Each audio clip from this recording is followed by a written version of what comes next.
edan saiki.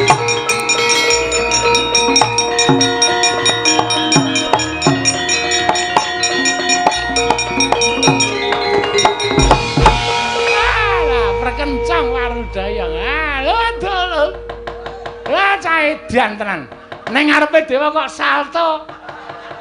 Nandhake nek aku ban kuning karate. Nyepelekke ora.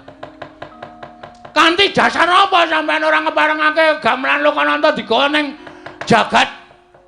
Mongko sing nyilih Bapak Semar. Ora ngono kuwi pukulun. Bagong ulun dewa, kita ora basa. Wis ora peduli. Tak basanono nek menghargai mangkele Bagong ora wedi aku. Yen kita wani karo dewa apa kita ora wedi dicemplungake ning Kawah Candra Dimuka. Kulina aku nek dicemplungke jugangan wae. Kawah Candra Dimuka, Gong. Candra Dimuka napa? Neraka. Wit. Tenane to? Tenan.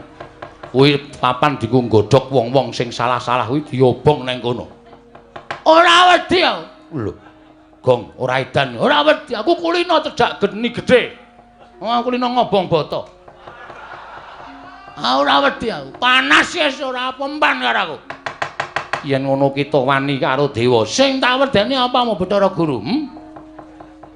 Memper kowe ora ndek murid wong watek-watek akemu kaya ngono. Arep nganggo jeneng Bathara Guru nek ora tumindak sing apik mung disuwuni ngambil iki kelange apa ta? Kelange ana apa ta? Ora kela, mengko gamelan Lokananta tak kondurke ning kayangan utuh sak kecere. Ora bakal ana sing cicir. Tabuhe ya utuh, ora bakal tak ganti. Nggo ngopo aku? Aku ya duwe gamelan Lokadrim. Kamu Lokadrim kok tok pamer-pamerke kowe lha piye kempule kowe nek dituthuk iso kaya wong getah. He. Piye ra gleleng. Ning kempul dituthuk iso mubeng gayor. Kuwi ngenani ndase sing kempul. Wong gamelan wesi dipamerke. Pamapan entuk mboten? Nek mboten entuk, kula ora wedi lho. Kula nek ngamuk teng kayangan niku kulina. Pun paringke napa mboten pikulun? Tetep ora ulun paringake. Kepiye? Wah, Di, aku aturi anget lho, Di. Bagong sampun ngantos mengaten menika mbok sampun ngantos panjenengan menika damel kayangan menika geger. Nek kayangan geger mung diamuk Bagong rak saru. Dipun presani dening para titah wonten ing jagat.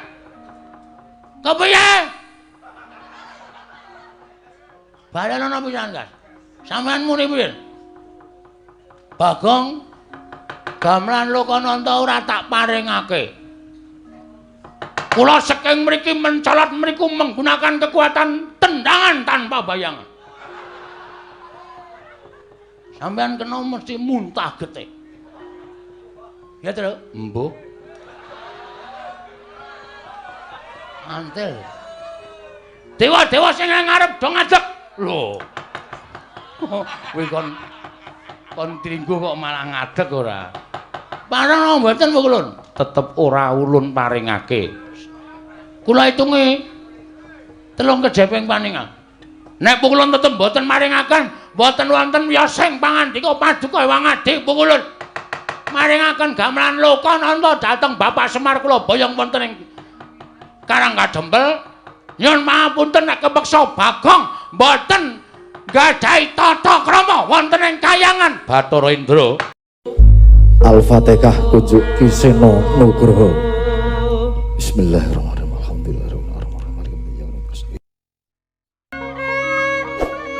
Ngajomaken astanira kalih astanira kalih pisan yen ngandika magawe pranta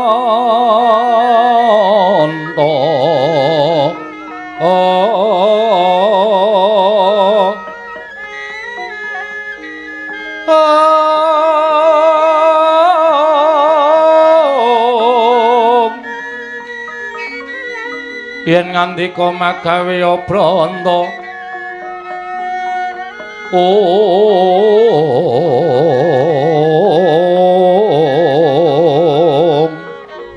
Kakang Narada. Punapi? Ndara dasih rantamaning manahipun ing rayipun Manikmaya jumbuh kanan menapa ing sampun aturaken. Nah, dalah. Wah, cocok. Panjenengan paring dawuh bilih badhe wonten titah. Titah ing jagat ing badhe minggah wonten ing Kayuwangan. Ning niki napa mboten klentu? Ingkang minggah menika mboten pangling menika rak Panakawan titah nuwun sewu ingkang asor derajatipun namung Panakawan derajatipun namung titah sewantah namung kawula lah kok derajat minggah wonten ing Kayuwangan monggo tanpa taliwara ingkang saderengipun Kakang Narada punapi nadyan mekaten Petruk lan Bagong menika atmajanipun Kakang Semar tumrap kula mboten dados menapa Kakang Resi Narada. Menika langkung prayogi. Kakang Narada katuran lenggah prayogi kula tak ndangu kalian Panakawan ingkang sowan. Nggih, adi kula sumanggaken. Panakawan Petruk padha kanthi harja sak praptanira Panakawan. Nun amit pasang Kalimantabe tinebene iki lho dene Demawaing Tawang-tawang. Lenepatno ing Tulamanu Sipulun. Kemareng kula ngaturaken sembah. Sumengkeming pangabekti kula kunjuk. Ya Panakawan ndak tampa pangestuku tampanana. Kula pun dinggo jimat paripih dayanana ing kasantosan. Truk. Sing nungkoke kowe berskap sapa ya? Bapak. Ikete Bapak. Aku tak bali nang omah ya, Truk. Ngopo? Ngajar Semar. Lho. Mergane iki jenenge ora adil. Munggah nang Kayangan kowe disandangi apik kaya ngono kok mbedak-bedake Semar aku blas ra tukoke apa-apa men disangoni trening abang. Iki cetha nek Semar ketok nek arep ngasorke derajate anake sing ragil ning ngumbul-ngumbulke anake sing tengah. Lah kowe mau kowe wingi dina Minggu kon teko none bapak ora teko. Lah ngapa? Do ukur seragam kok. Aku ro gareng wis ukur beskap, ikete ya wis ukur. Lah kowe kok ora teko? Semari. Iki aku isin nek carane ngene iki ketok banget aku kere banget ya, Tru. Kowe ketoke duwe nganggo seragam beskap, tata kramane komplit. Aku ucul klambi mung nganggo kathok training abang. Wis ora apa-apa. Ora apa-apa iki tetep engko nek mulih Semar tak ajar. Lho. Aja ngono to, bapak ki bapakmu kok. Kowe iki ya arep digaweke iket ning bakal. Anggemu ndasku sak genthong ya. Kok dadang ukur den. Wong ukuran iket kok 86 ki sirah apa? Uteke gedhe. Panakawan Bagong. Wonten dawuh, panjenengan sinten? Lho. Ulun Bathara Guru. Lho, guru kok yaene muridé sapa? Iki mula mau nek tak jak ning repat kepanasan tak asaku omong gong iki sowan dewa. Dewa iki beda karo menungsa. Dewa ki sing nitahke awake dhewe. Iki Sang Hyang Manikmaya. Wah, Mas Manik. Manikmaya. Mas Maya. Manikmaya komplit. Bagong aja sembrana. Iki apa iki truk sound system nang kene iki. Dengkel kita ya. Kaya ngene kok padake sound system. Iki Bathara Narada, kami itu aning Kayangan. Wo, sesepuh. Iya, aja sembrono, Bagong iki Kayangan mengko ndak kualat ya. Engko ning nganti kowe iki tumindak sing ora prayoga ning Kayangan, Kayangan iki gone malati kabeh. Waduh. Tiwas aku mau nguyuh ning pelataran kono. Kowe kok ngonek abuh karemu lho, Gong. Asik lho. Kok malah asik ora. Kuwi sing tak ancam. Malah seneng ora. Panakawan Bagong padha arjo sak praptaunira. Pangestunipun Iwang Pikulun Bathara Guru, guru basa Jawa. Wilujeng nering sambikala bekti kula katur Sang Hyang Manikmaya. Ya Bagong ulun tampa. Pangestu ulun kebat kita tampani. Piye kuwi bahasane, Tru? Kok jarene Bathara Guru kok ulun? Ulun iki aku. Lho. Wis omong Semar urung kowe nek ganti ulun. Kusike to. Ulun ki aku, heeh. Kowe iki kita. Oh berarti engko bancaan. Bancaan apa? Ganti jeneng ora. Ngene, tandari. Wis tau ning Banyumas urung? Nek aku ki Inyong, Nek kowe iki Rika. Oh iya, berarti basane Dewa iki padha karo Banyumas. Ora. Piye ya? Pangestu ulun tampan ana Bagong. Inyong tampa. Ah ngandel ora. Goblok to ora. Rika, Rika. Kowe biasa wae basa menungsa lumrah. Pangestunipun pukulan Bathara. Manik-maya wilujeng bekti kula kunjuk. Iya Bagong ulun tampa. Oh, ulun tenan ta, Tru? Heeh. Pangestu ulun kita tampani. Sampun kita ulun tampa, Ulun. Iya. Prayoga nunggon kita lungguh. Kita sampun boten kirang prayoga nggih kula lungguh wonten ngarsanipun ulun. Iya Bagong. Iya. Padha-padha. Aku malah wedi go ngejak kowe. Santai wae, Tru. Petra kantong bolong padha raja sak prapta kita. Pangestunipun Kulon Rada wilujeng bekti kula kunjuk. Ya Petra ulun tampa, pangestu ulun tampan ana. Kula pun dinggo jimat paripin daerah ing kasantosan. Nah, dalah. Bagong padha raja sak prapta kita. Iki sapa, Tru? Dara Narada. Dewa kok kaya jog dengkulmu kowe. Pangestunipun Kulon Bathara Narada. Wilujeng bekti kula konjo pukulun. Ayo ulun tampa, ngerti ulun tampa ana. Ayo. Meriah pokoke. Meriah dengkulmu ora. Kok kaya renyah suarane kaya membahagiakan lho. Iki dewa apa iki? Iki ora dewa apa kami tuwa. Sesepuh nek cara nggone dhewe Mbah Kaum. Wo. So nek genduran ngundang iki wae terus dengkul kita ora. Petro iki ngandani ya ngawur kaya ngene kok kaum. Petro dalem eneng apa Petro sowan saka karepmu dhewe apa diutus dening bapakmu? Sowan kula menika mboten saking pikajengan kula piyambak, namung kula menika dapur dipun utus dening Bapak Semar. Bapakmu ya kene. Ha nika ngeten. Bapak Semar menika etok-etoke niku ora gawe taman hiburan masyarakat. Mengkono ben nggih. Bapak niku tuku lemah jembar banget. Kula niku takon ajeng gawe apa to, Pak? Petruk, kula tak crita nggih. Iya Petruk ora dadi ngopo. Aku ngene iki jane mengarep gawe seneng ati ning para kawula. Men sing tangga teparo do momong anak kuwi ana apa papan kanggo momong bocah, kanggo nyeneng-nyenengke anak, lan kanggo nyeneng-nyenengke kulawarga. Oh, lah terus papan iki arep tak nggo papan ya kuwi wisata. Wisata, nggih. Hiburan. Wah iki nek matur karo dewa rada angel, Gong. Ora apa-apa, santai wae engko rak dewane do ngerti. Jare guru kok ora dong. Ayo engko siki alon-alon. Papan wisata niku papan sing kena kinarya nggih garing-garep penggaling para kawula. Mengkono Petruk. Nggih.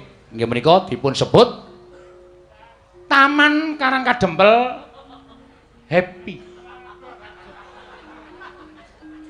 Santai wae Truk, le mikir Truk, ora usah ngendelong pikirane. Disebutke apa anane? Ha pokoke Taman Wisata Karang Kadempel. Wo niku werna-werna. Enten wong dodol. Teng riku enten dodol dawet, angkringan, terus nika sing panjenengan tau prisa to? Tau nganglang jagat. Enten kaya ban motor gedhe banget, dhuwur banget. Nggo ngubengke bocah-bocah. Iya Petruk, malah ulun tau tate nyuwun priksa kalawan Kakang Narada kuwi sebutane apa? Ah mboten ngertos. Mboten ngertos niku pancen teknologi anyar. Ha niku wonten niku werna-werna. Papan dienggo renang, papan dienggo nglangi. Sak piturute pokoke dienggo maem bebarengan kali para kawula. Niki pun dadi wis dadi Petruk. Pun kathah para kawula sing menapa niku? Rawuh teng papan wisata sing digawe karo bapak niku pun kathah.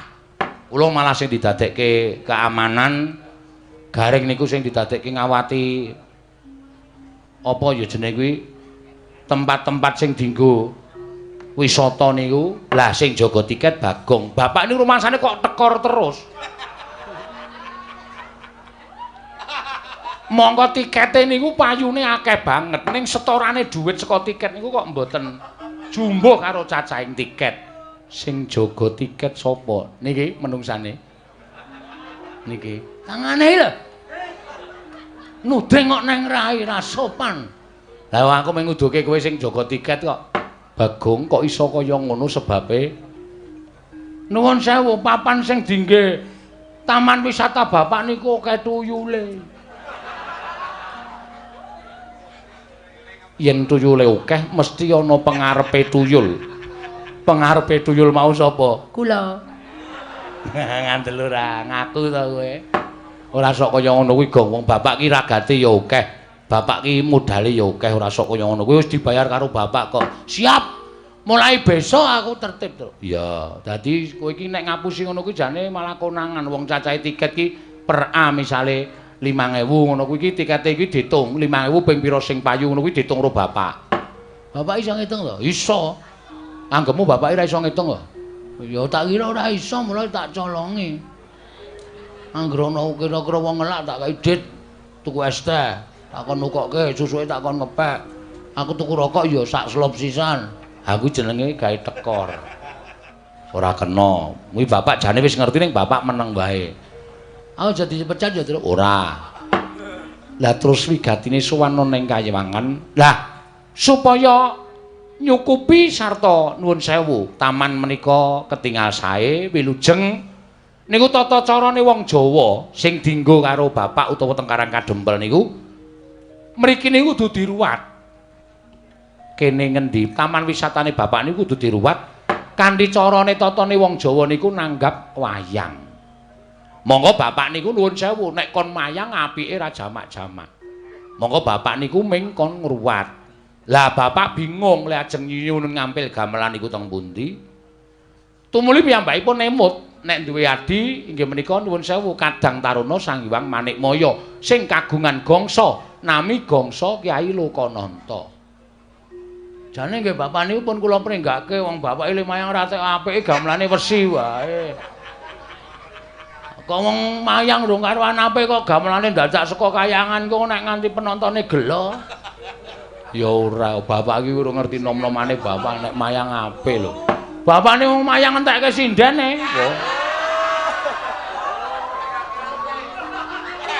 Jiane dan tenan kok.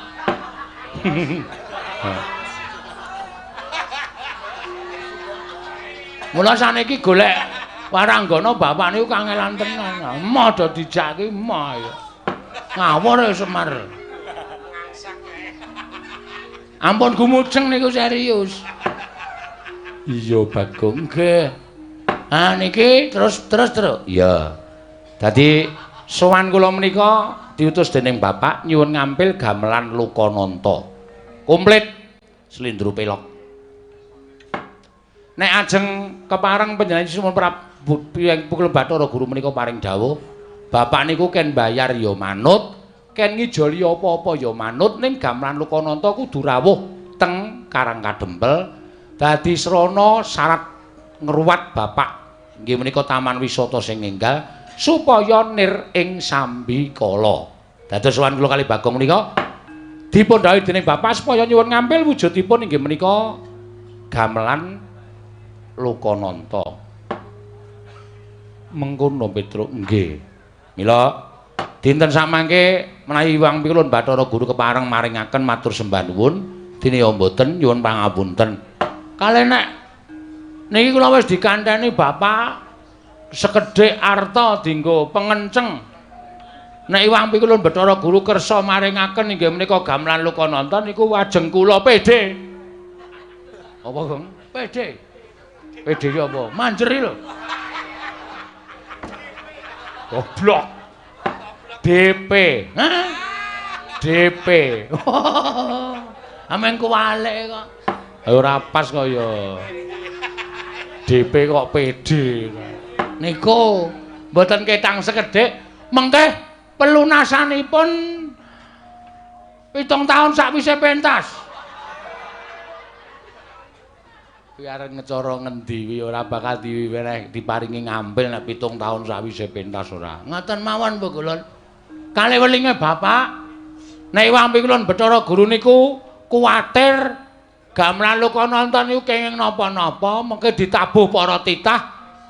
Mengke peranganing Jawata kinen ngetutke tindake gamelan Lokananta kalih nyoni dipalilah mangke masyarakat bapak-bapak kumpulan karawitan Karang Kadempel lajeng nuthuk gamelan Lokananta mboten ketang sak kempyangan men padha marem niki pun latihan inggih menika ladrang Subasiti. Apa, Gong? Ladrang Subasiti. Subakastawa, Subasiti Kastawa. Jenenge digabung-gabung ora apik. Nek diparengke dene mboten nggih mboten napa-napa.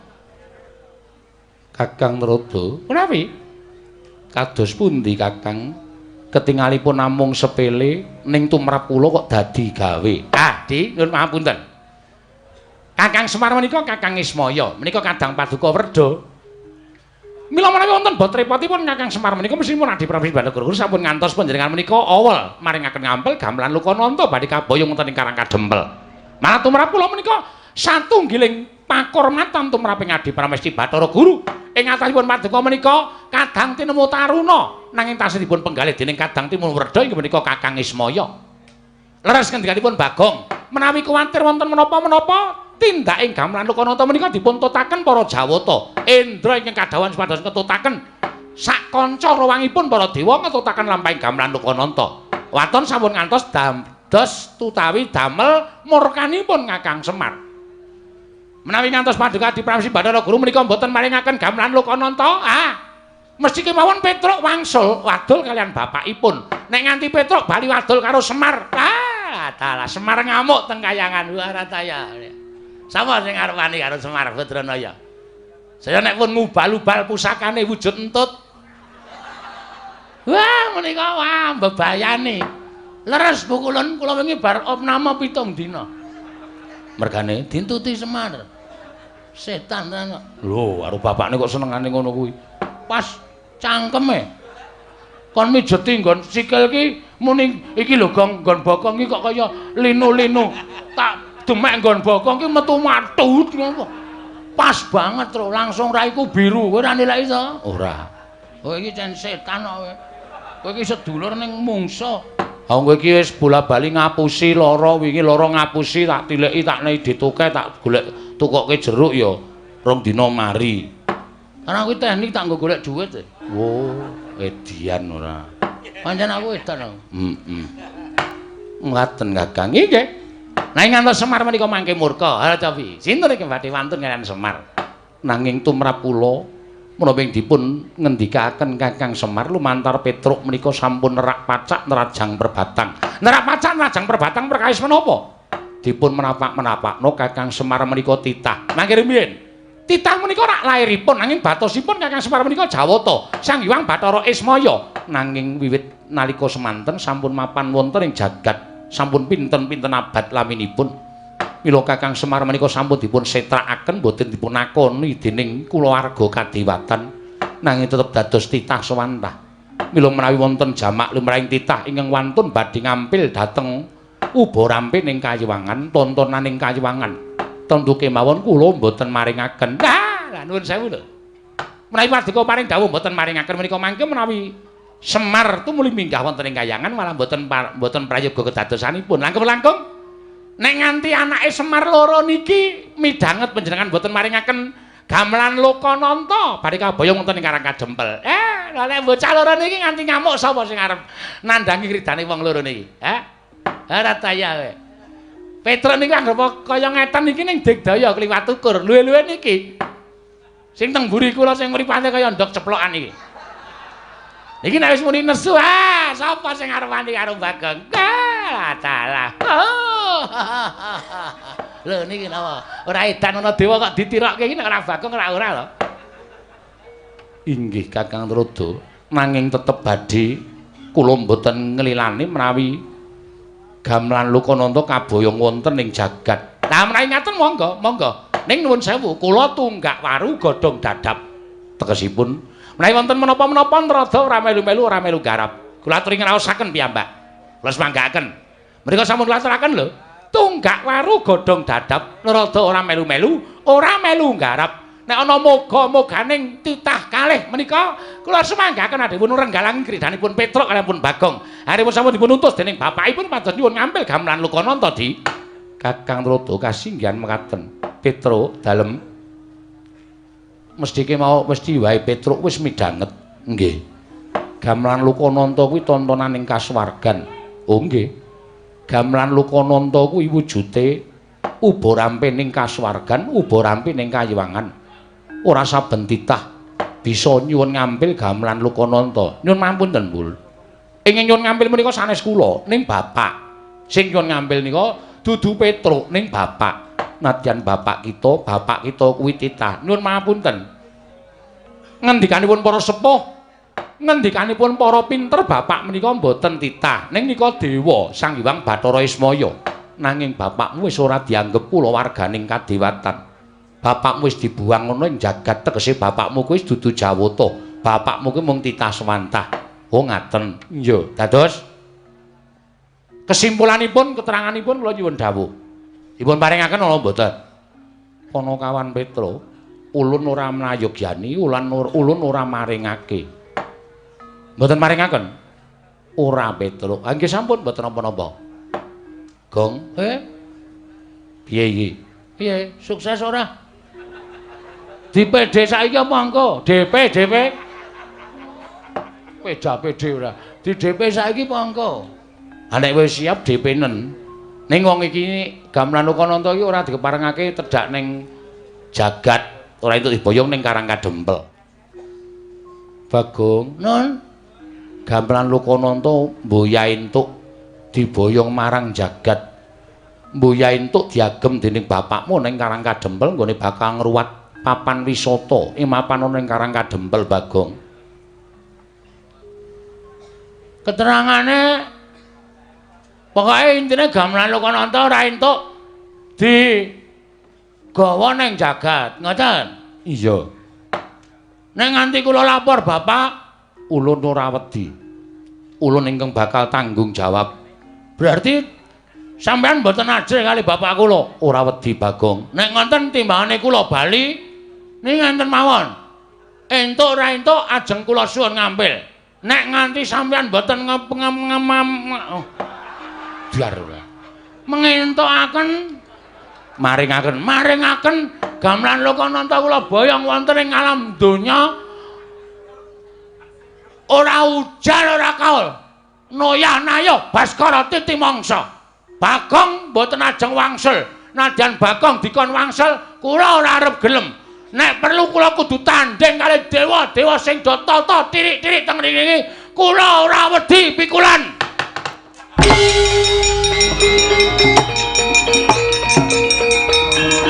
Minggir truk. Wedian kae.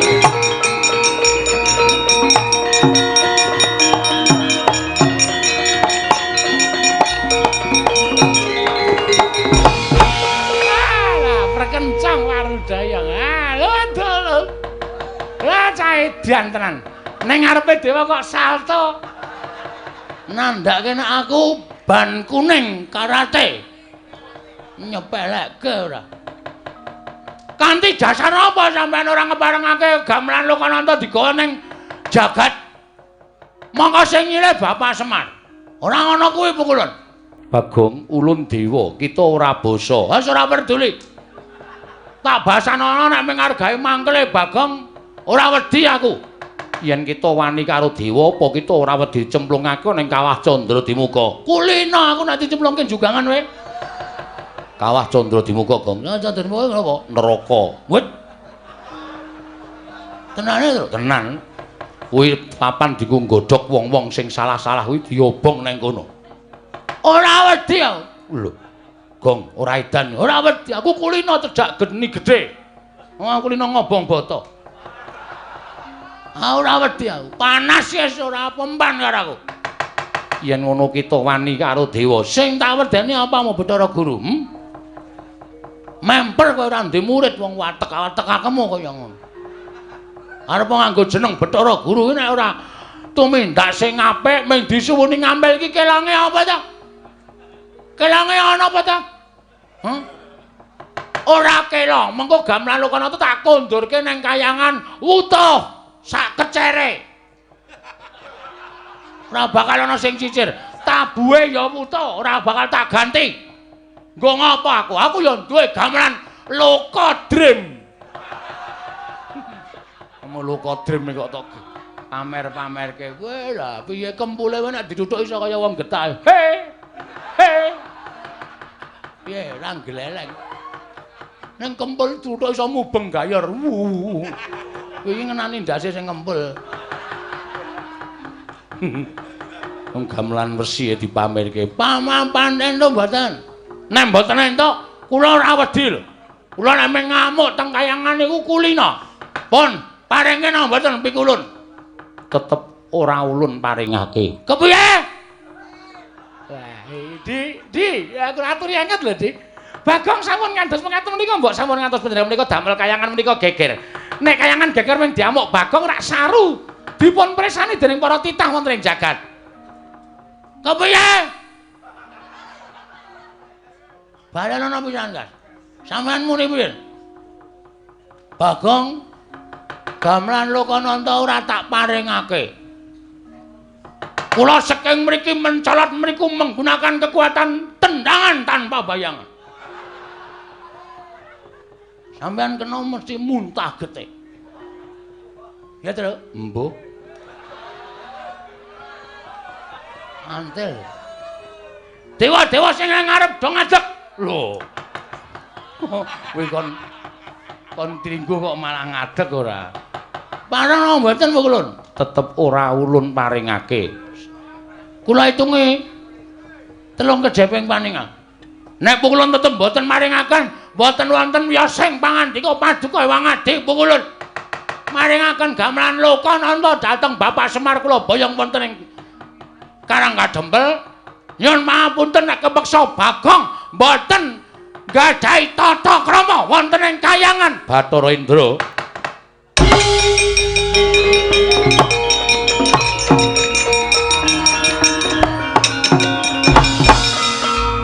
Bathara Indra kula wonten dawuh Pukulun.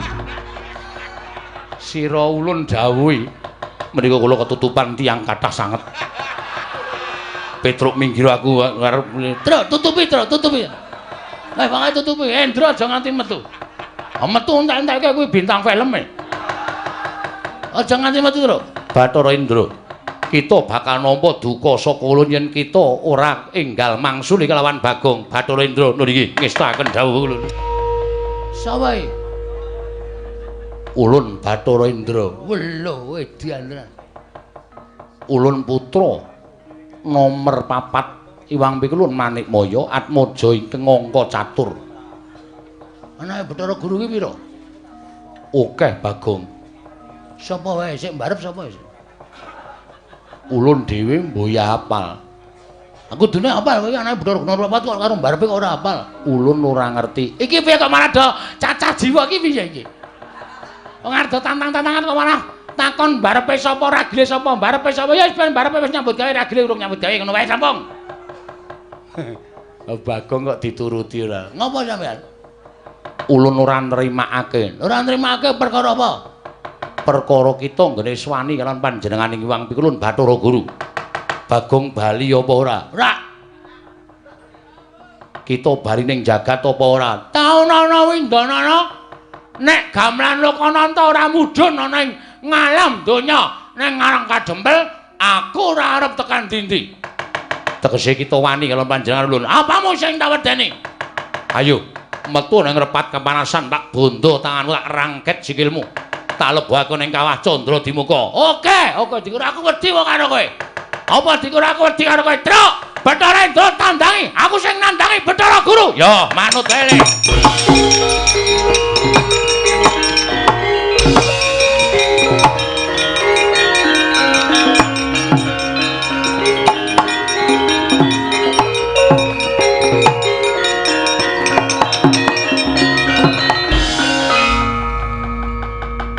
Ulun dawuh kelawan Indra kon ngundurke Bagong, kok Bagong ya pinter le gawe alasan. Isih tetep neng kene. Lah cah pinter ya cah cerdas e. Ayo, arep ngopo saiki? Tak jagani nang kene Pukul.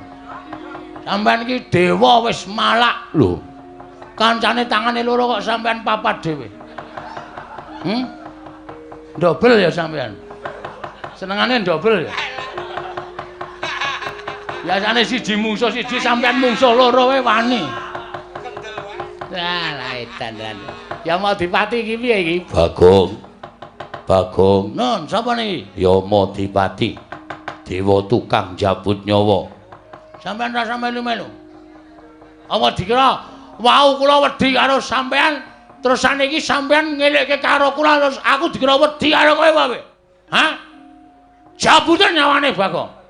Nek pancen iso jabut nyawane Bagong, pancen kowe dewa peng-pengan. Mulya wae. Kampleng sisan. Lah edan iki. Ngapa iki? Teko ora. Melu-melu lan iki kewangi karo kowe. Dawuh karo Adi Prabu Bathara Guru supaya maring aku ngambil. Ya kuwi gamelan kono aku tak uring-uring. Aku nek nesu sama-sama tak uring-uring kok. Ora peduli ngewangi aku apa ora. Aku nesu ngene iki. Iki widodari wae iki. Inggih, kula widodari. Wah, widodari ana sing parah. Apa kaya ngono kok widodari? Widodari iki jebul ana sing elek. Ha, widodari iki werna-werna. Ha kaya mburi kae, widodari kok lemune ora jamak-jamak. Widodari iki mesti kaning wong wadon. Awak-awakane kudu ramping apik. Nek carane bodi iki biola. Kae bodi kok kaya bok. Pucuk bongkot ora ana nggik-nggikane. Engko ngopo kaya widodari? Ah ya wis ben, kae nggo nyediani dewa elek-elek. Kaya kowe kuwi. Hus. Kaya aku piye? Ulun arep kaya ngene iki widodarine sing ayu. Wah, dumeh dadi pengarep terus kudu ayu ra. Bagong aja kaya ngono. Mbadan, pokoke kula kudu tetep njaluk gamelan Lokananta. Nek ora diparengake tetep kula ajeng ngamuk teng kayangan. Kita ora wedi karo Kawah Candradimuka. Mboten. Kawah Candradimuka niku ngerti karo kelakuane titah. Dadi nek umpama ana titah sing tumindake apik, cemplungke teng kawah ming merga saka karep sampean, merga sampean sengit karo titah wau, Kawah Candradimuka ora ngobong karo titah mau. Mesti ora kobong. Nyemplung kawah ya kaya ning dedaratan, kaya ora kena geni. Ning nek pancen wong niku dosa tenan, ora usah cemplungke kawah. Deleke nggon pinggir wae mateng menungsane. Ning gandeng Bagong niki rumangsa kula ora salah. Kita salah merga wani karo dewane. Merga dewa sing ora adil karo titahe. Sebab apa sampean bedak-bedake karo Semar? Sebab apa gamelan Lokananta ora entuk disuwun ngampil karo titah? Ayo, wangsulan. Semar ki dadi titah merga sampean sing menfitnah ning ngarepe Sang Hyang Pikulun. Bathara Tunggal. Lho, kita malah ngerti. Ngerti wae, aku maca bukune. Bapak niku nyimpen buku. Autoglas. Autobiografi Semar Badranaya. Saka sejarah pertama niku sampean laire ndok, ngono. Ngerti ora? Sampean niku sing ragil dhewe dumadi saka kuningane ndok. Padha kali kula. Kula niki ya dumadi saka kuningan. Ora datos. Kuningane Semar. Ya jijiki saiki ora. Wong arek ting Cirebon sak penake dhewe. Ayo. Putihane dadi Semar, kulite dadi Tommy. Togok. Tommy joget. Kulite dadi togok. Telu-telune anake Sang Hyang Bathara Tunggal. Merga nalika semana Sang Hyang Tejamaya karo Ismaya nedeng gladen peperangan, terus sampean wadul karo bapak sampean. Sang Hyang Bathara Tunggal, Kakang Tejamaya karo Kakang Ismaya do gelut kepengin dadi dewaning para dewa. Sang Hyang Tunggal duka. Eyang Sang Hyang Bathara Tunggal. Kita kok nyebut eyang. Lho, aku anake Semar. Semar anake Bathara Tunggal. Bathara Tunggal ki Mbah Kakung. Dadi aku iso nyejarahke, kula iso nyejarahke. Sang Hyang Tunggal murka. Kok dadi kaya ngono pakartine Tejamaya karo Ismaya. Diperpeki wong loro niku, Semar kalih Togok. Ning jaman semana jenenge Tebok Maya karo Ismaya. Iya.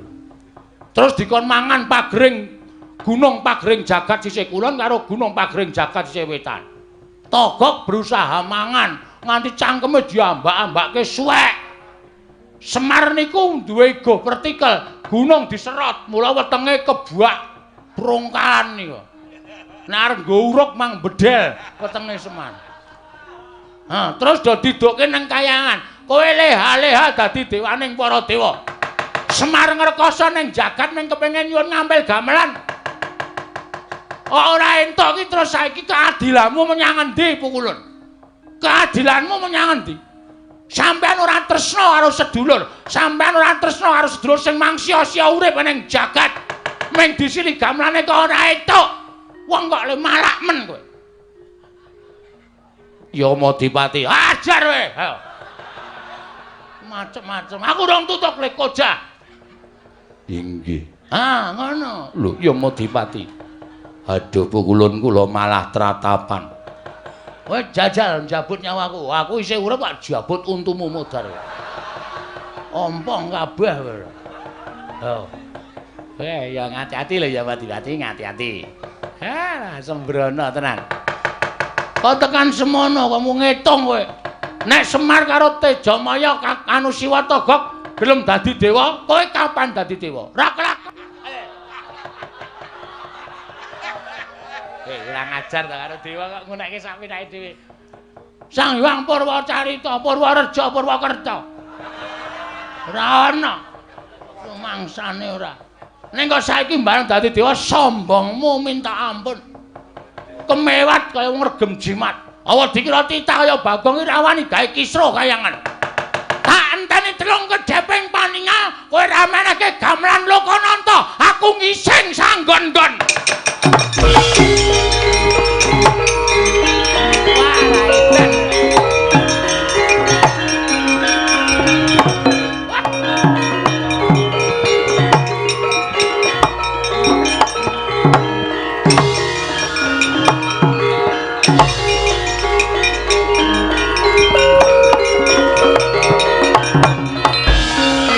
Pawang keperanggul mung kowe ngayuda kepapang bawatnya bentar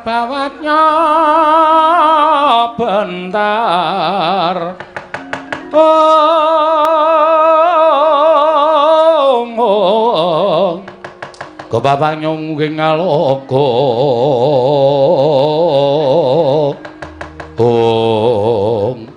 Petruk kantong bolong Pukulun Sang Hyang Bathara Indra kowe titah ingkang nyulawetha wani nantang karo Bathara Dewa wani gawe geger kayangan Suralaya apa wis serep nyawamu nyuwun pangapunten tinimbangane kula wangsul didukani kalih bapak namung kepengin nyuwun ngambil gamelan Lokananta ewadene para dewa kok mboten maringaken lah niki kula sing rumang ngrasake nek para dewa niku mboten adil pun kula sejarahke Bagong wis nyejarahke Ataga dumadine bapak dumadine Siwa Teja Mantri dumadosipun Pukulun Sang Hyang Manikmaya tak kira mboten luput napa sing kula aturake Pukulun Sang Hyang Bathara Guru ning tetep mboten maringaken wujuding gamelan Lokananta nyuwun pangapunten arepa Petruk niku persasat mangke remuk disawurke putung dibandemke teng kayangan ning bapak ajeng kula labuhi pati yen ngono enteng karo patimu. Mboten enteng sebab napa pati urip niku sing gawe sing kuwasa. Mapano tak bondo tak krincung sikil lebokke ning kawah Candra Dimuka. Carane sapi mang jagariyen Pukulun. Nek kula wis ora iso obah, ora iso ngrawat mang bondo tangan kula mang krincung sikil. Gene marganing patimu. Nuwun sewu nek kula wantun kalih sampeyan.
Pandhita kang kinarya wangsit pindha kombang ngajaping tawang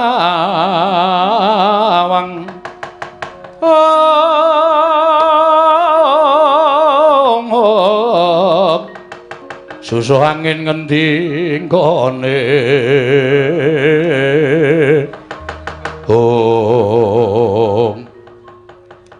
Kakang Bathara Indra Yayi Bathara Brahma ora usah dadak nganggo petungan. Yen dipetung anake Semar kuwi ya tanpa beda para Jawata. Mula raneh yen to kekuwatane ngedap-edapi. Mula tak suwun Kakang Bathara Indra nggunakno daya kekuatan utawa pusaka supaya enggal rampung nggone ngendarat kelawan Panakawan Bagong lan Petruk. Tibanana pusaka kadewatan Slendra Bawana. Yayi, yen pancen kaya ngono kang dadi ngendi atur ing sadi kelawan pun Kakang Petruk lan Bagong bakal tak tegani. Tak tibani pusaka ora lumpuh. Petruk lawan Bagong meguru karo anake Semar. Mangsa baranga Kakang Bathara Indra.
Mati kok.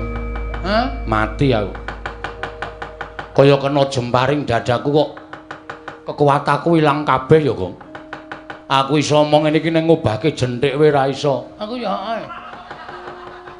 Asem kok dadi lemes kabeh ngene iki.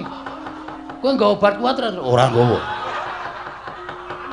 Men iso obah. Obah wae aku wis seneng lho jane. Ayo Sambato. Kena daya kekuatan pusaka kaendran ora lumpuh aja tundang Bathara Indra Petruk. Lah sampean sombong. Sampean umuk. Ayo nek wani tangan kosong. Truk. Awak arep madhep rono angil. Otot bebayu kaya ilang kabeh iki piye iki? Mentari mata tok sing ketap-ketip. Wah cilaka ya aku ya ngono iki. Wah wis mati iki cetha cemplungke kawah Candra di muka. Ora sawedi karo mati le. Nek perlu awak dhewe mbelani bapak tekaning pati, awak dhewe nyemplung kawah. Nek pancen awak dhewe engko petungane karo sing gawe urip ki ora salah. Kawah Candra di muka ora mempan mobong karo awake dhewe. Tenane, tenan. Kuwi buku ngendi sing ngomong ngono kuwi? Lho, nyatane jaring para kiai, para pepunden kae nek wong ora salah cemplungke kawah ki genine ora kuat ngobong karo awake dhewe. Muga-muga ngono ya, Tru. Ha iya. Ayo. Ayo saiki glawat to. Kula mboten saged nek pancen sampean kendel tenan. Ayo. Mangluari kekuatan sampeyan tiba teng awak kula. Ayo. Aku culke, kae ana kekuatan Bathara Dawa sak asik kayangan. Wila suarane Bagong kok isih kaya ngono. Sapa kuwi? Bathara Brahma. Weh. Kowe dewa apa kowe? Dewa geni. Nek aku nyilireke. Lho. Dewane geni kok cilirek. Mesti kowe kejaba kuwi kowe nggo gas bareng to kowe.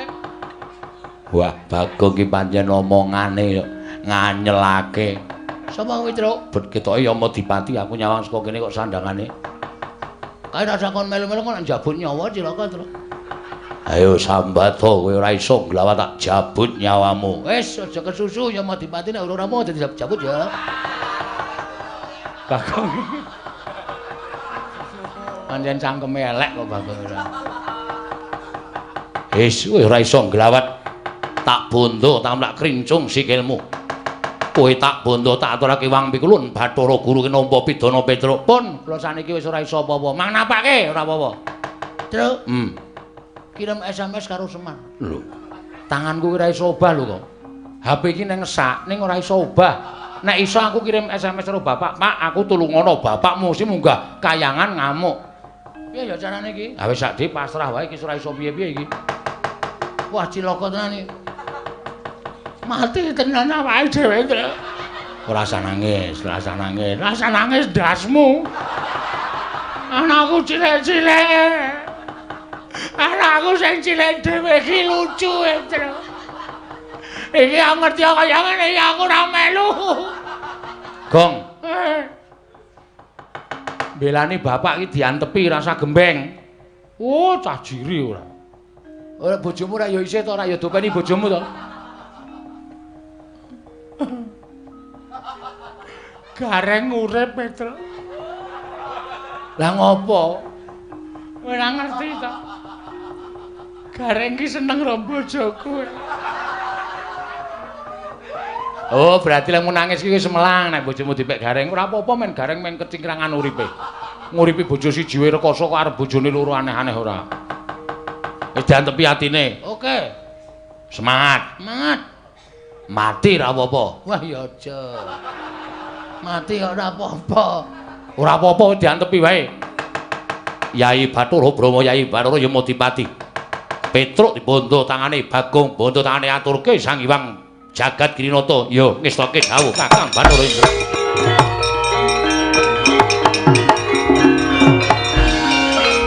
Tan samar pamoring sukma sinukmaya. Sinukmaya winaya ing asepi sumimpen telenging kalbu. Pambukaning warana tarlen saking liyep layaping aluyup.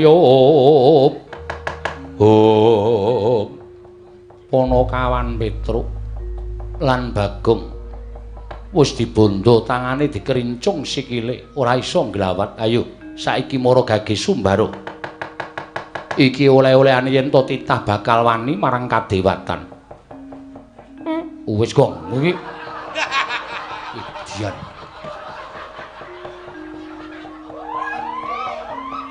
Bathara Indra wonten dawuh pukulun kok ora mbok plotot wetenge.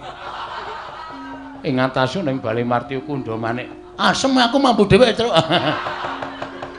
Mumet aku. Wis salahe ora. Edan kok kowe iki ora. Wis pokoke mumpung arep mati tak entek-entekke. Ndak engko malah dadi sangu malah ora prayoga. Kita bakal ulun cemplungke ning kawah Candra di muka. Mboten wedi, kula mboten ajri. Mang cemplunge teng kawah ngono lho. Cemplunge saiki. Nyakit kowe. Licik kowe Bathara Guru. Nek pancen wani ayo aku balekno kekuatanku kaya mau. Obrak-abrik tenan kaya. Aku ora wedi lho Bathara Brahma, Bathara Indra, Bathara Yama Dipati. Ora wedi kabeh aku. Ning caramu ora kaya ngene iki ru. Gong. Ora kuat Heru kok. Oh. Tak kira nek Bathara Guru. Ayo, balekno kekuatanku. Nek pancen kowe wani, balekno, ora wedi karo sapa-sapa aku. Heeh. Sampeyan ora maringake gamelan Lokananta, tetep kula kali Bagong ajeng ngamuk teng Kahyangan Suralaya. Tetep kula ajeng ngamuk. Kita nadyan sumbar kaya ngapa ora bakal bisa nglawat sumbaro petak acio-cio. Wah, basa Korea bareng. Apa, Gong? Basa Korea. Petak acio-cio. Iki basa sastra Jawa iki bidalang biyen iki sok muni sumbaro petak acio-cio ngono kae. Petak acio-cio. Ciak bulu cuek-cuek ciak. Ini dian ora. Bathara Indra kula wonten paring adhawuh. Aja nganti digawe macak. Kowe terus arep dipacak ora. Kuwi basa Jawa iki. Panakawan sak karone iki cemplungna ning kawah Candra Dimuka. Terus wis to meneng. Santai. Santai piye? Mati tenan iki, Tru. Pokoke pasrah, ikhlas karo pasrah. Oh, alah. Ora mulih tenan iki aku, Tru. Wis ora ketemu karo sayangku. Waduh. Sapa? Bebek. Waduh. Bojomu bebek, bebek senengmu. Bebek kok. Bebek. Oh, ayo. Bathara Indra cemplungna ning kawah Candra Dimuka niki ngestakaken dawuh. Nanging pukulun ora usah dadak sira wani tambuk perkara iki ulun ingkang bakal nanggung perkarane mati dening aku Panakawan Petruk.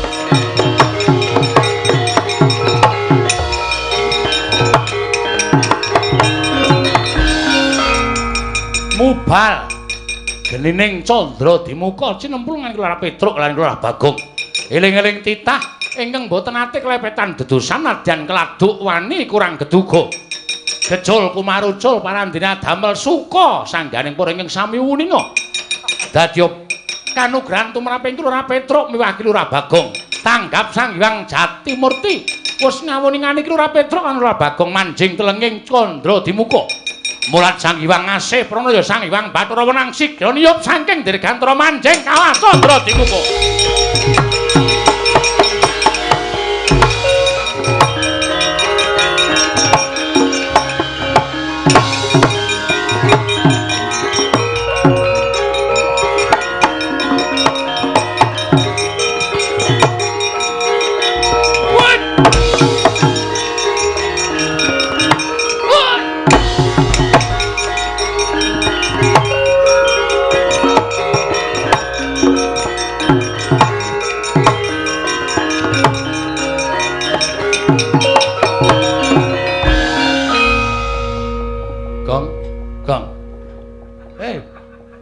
Mateng po? Ora kok. Kok awake dhewe kok ora iso ngrasake panas to iki, Gong? Padahal kiwa tengen geni kaya ngene, Tru. Heeh. Teng jlerit ora karo-karuan teng brengok. Nyawa disiksa pirang-pirang. Tanganmu iso obah ora, Le? Iso. Coba ngadeg. Wah, gene kok iso ngadeg. Malah waras e. Ayo. Wah, ayo ngendi-endi geni. Ayo iki sing jeneng Kawah Candra Dimuka. Wis diantruk. Kan ana wong dikethoki late bola-bali kaya. Kae wong gaweane goroh. Ngapusi.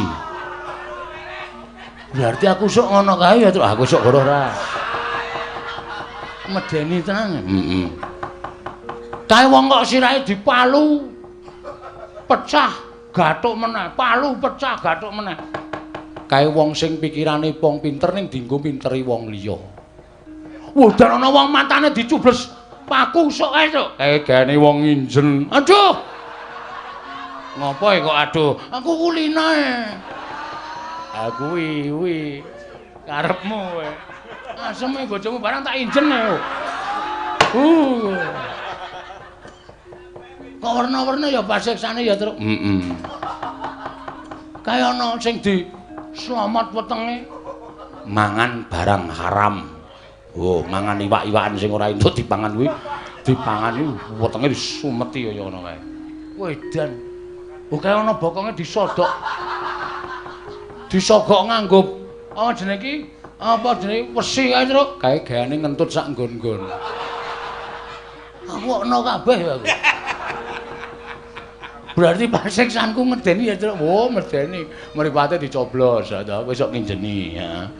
Sok goroh lambene kethok ilate. Wah, nyemelangi. Ning ya ana sing kae diobong murup malah guyu cekakaan. Diobong murup guyu cekakaan. Kae saking dosane ora iso di ngapura nganti dadi penghuni neraka. Dadi jim, dadi setan. Kae ora ngrasake lara kae kaya ngono kae. Mergo saking jahate. Ketoke kowe prek. Duapure ora. Aku ora ngopo-ngopo kok. Sing kono kok ketok ya ono. Gong iki cah cilik kok dosane akeh banget. Kamplang mencrat. Ora ngerti iki sapa iki? Sapa ya? Sang Hyang Bathara Wenang. Mulai dhewe cemplung kawah ora apa-apa iki mergo ana iki. Waduh, pemadam kebakaran. Waduh. Kok wek-wek lambemu lho. Kok karo geni kok kendele ra jamak-jamak ini ora pemadam kebakaran ora ana to. Gong tak omongi.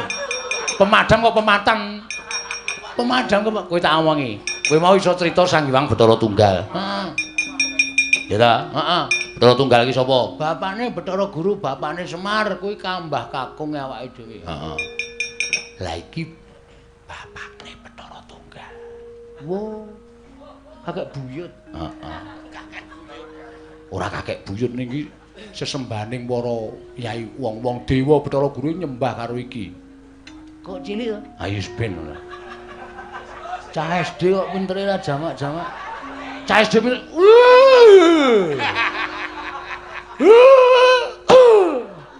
Ngapa ya, Truk? Jengkel karo aku. Kowe meneng rasah cerewet, aku tak matur. Oke, wong anggere nyambung rebut tak sikut cangkemmu kowe. Meneng. Ya, radong meneng ndak engko adek kualat. Ya. Bekti kula bukulun. Iya. Petruk ndak tampa, pangestu ulun tampanana. Dadi wiraswara apik.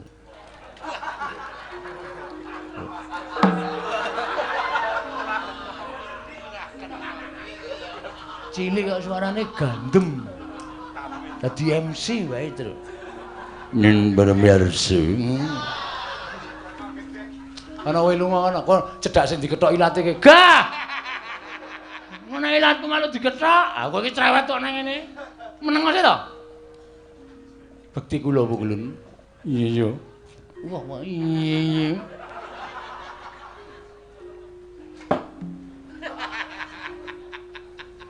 Petro dalem kulun. Marmane kita ora ngrasake panas mergo saka daya ulun. Nggih, kula sampun ngertos. Wedan. Ampun. Wis meneng. Ulun sak pejagung kelawan jeneng kita, nedyan mitulungi kelawan jeneng kita Petro. Kula, iya Petro. Merga apa ingkang dadi karepaning bapakmu mau becik dene Bathara Guru kesasapan tumindak angkara budi candala. Bathara Guru ingkang duwe watak sewenang-wenang dheweke ngrumangsani dadi dewaning para dewa, tumuli ora tresna asih kelawan titahe kuwi kleru. Nggih, Bu Kulun. Mula ulun ingkang bakal paring pitulungan kelawan jeneng kita. Matur sembah nuwun tanpa pepindhan. Nanging sadurunge kita ayo ulun entasake saka ing kawah Candradimuka, kita ulun kanthi ana ing Undarandir Bawana Petro. Sakmenika? Iya, Petro. Ha nggih nderek mawon. Ing Kantong bolong yen ora apa-apa. Eling ana satriya Wiratamtama. Kebat kita tut wuntat kan laku Jandra ulun munggah ana ing Ngundarandir Bawana. Sawetara bakal ulun paringi kanugrahan lan kita kudu bisa minangkani apa dadi utusaning Semar mboyong gamelan Lokananta. Nanging ngaten parampulun kula ratun derek, monggo ulun kula dherekaken Petruk bareng kelawan panjenengan ulun. Nggih.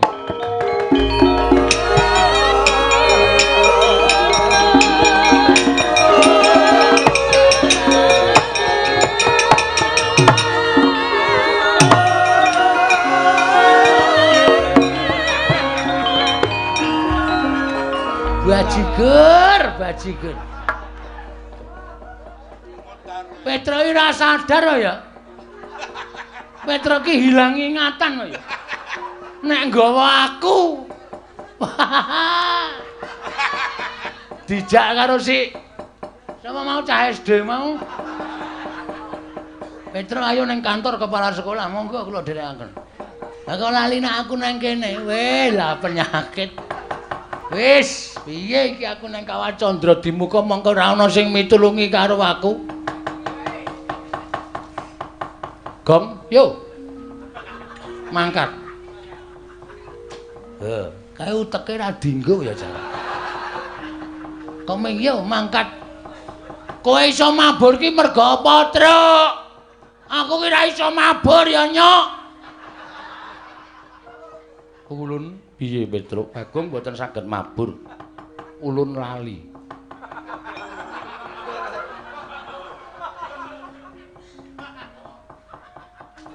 Kae ngopo cacile kok ngambung bathuk barang. Wis dinehi kekuatan mabur cah goblok. Wah, timblis kok kene modar ora. Yo. Nang ndi? Kalasan. Ngundarandir Bawana. Melu ya, Truk? Mabura.